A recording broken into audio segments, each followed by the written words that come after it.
आज आपण मिक्स डाळीचे आप्पे बनवूया, गोड आणि तिखट। त्यासाठी लागणारे साहित्य बघूया।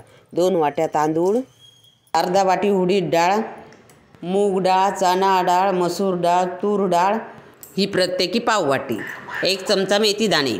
हे सगळं साहित्य मी 6 ते 7 तास भिजत घातलं आणि 6 ते 7 तासांनी मी हे सगळं बारीक वाटून घेतलं आहे। हे बघा अशा प्रकारे हे सगळं साहित्य बारीक करून मी एका पातेलीमध्ये सगळं हे काढून घेतलेलं आहे। आता हे सगळं मी मिक्स करून घेणार आहे। भांडं घेतेवेळी थोडं मोठंच घ्यायचं आहे। आता हे अर्ध भांडं दिसलं तरी ते रात्रभर फुगून ते हे भांडं भरून येणार आहे पिठाने। 8 ते 10 तास मी हे पीठ असंच झाकून ठेवणार आहे फर्मेंट होण्यासाठी। 10 तासानंतर हे झाकण काढून मी तुम्हाला दाखवते आहे। बघा कसं पीठ फुगून आलं आहे, टोप भरला आहे पूर्ण। गोड आप्पे करायचे आहेत म्हणून मी 1 कप गूळ घेतला आहे। आता हे पीठ चांगलं मिक्स करून मी या गुळामध्ये घालून घेणार आहे। 1 कप गूळ आहे म्हणून 2 कप तरी मी पीठ घेणार आहे। तुम्ही तुमच्या आवडीप्रमाणे कमी जास्त घेऊ शकता, जसं गोड आवडेल तसं। मी या गुळामध्ये अंदाजे 2 कप पीठ घालून घेतलं आहे आणि हे पीठ मी गुळामध्ये चांगलं मिक्स करून घेणार आहे आणि 10 ते 15 मिनटं असं झाकून ठेवणार आहे। गूळ आता विरघळलेला आहे। आता मी हळद, मीठ आणि वेलची पावडर घालून सगळं मिक्स करून घेणार आहे।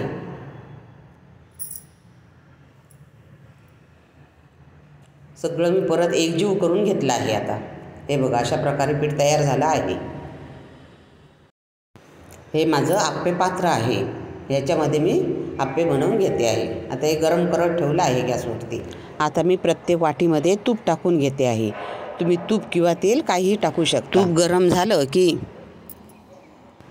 अशा प्रकारे पीठ प्रत्येक वाटीमध्ये घालून घ्यायचं आहे। हे बघा सगळं घालून झालेलं आहे पीठ। मी 5 ते 7 मिनटासाठी झाकून ठेवलं आणि झाकून ठेवल्याच्या नंतर बघा हे असे फुगून आलेले आहेत आप्पे। आता मी आप्पे हे परतून घेते आहे। बघा किती सुंदर भाजले आहेत बघा एका साईडने। आता हे परत आपण 5 मिनटं ह्या साईडने पण असेच झाकून ठेवायचे आहेत।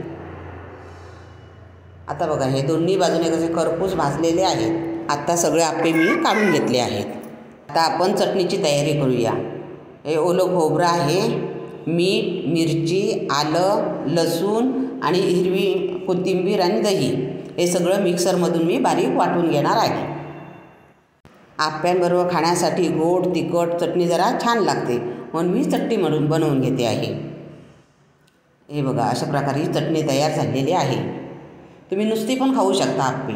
अशा प्रकारे सकाळच्या नाश्त्यासाठी आपली स्वीट डिश तयार झालेली आहे। आता आपण तिखट आप्पे बनवूया। त्याच्यासाठी लागणारं साहित्य बघूया।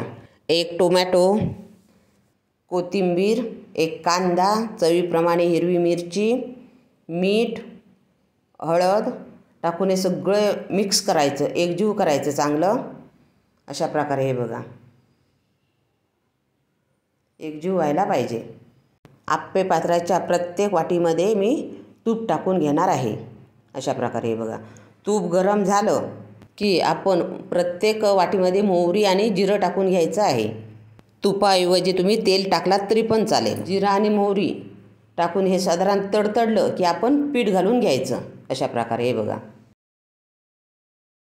अशा प्रकारे सगळ्या वाट्यांमध्ये मी पीठ घालून घेतलं आहे। बारीक गॅसवरती मी 5 ते 7 मिनटासाठी झाकून ठेवणार आहे। आता 7 मिनटं झालेली आहेत, कसे फुगून आले आहेत बघा वरती आणि एके बाजून कसे चांगले शेकले आहेत। आता मी असे सगळे परतून घेणार आहे आणि परत 5 ते 7 मिनटासाठी परत असं झाकून ठेवणार आहे। आता हे परतून झाले आहेत, मी झाकून ठेवते। हे बघा आता 5 मिनटं झाली आहेत, मी आता काढून घेते। सगळे आप्पे व्यवस्थित शेकले आहेत। जिरं आणि मोहरी वरती दिसतं आहे बघा मस्तपैकी। ह्या चटणीबरोबर हे आप्पे सुंदर लागतात खायला। माझा व्हिडिओ आवडल्यास लाईक, शेअर आणि सबस्क्राईब करायला विसरू नका। धन्यवाद।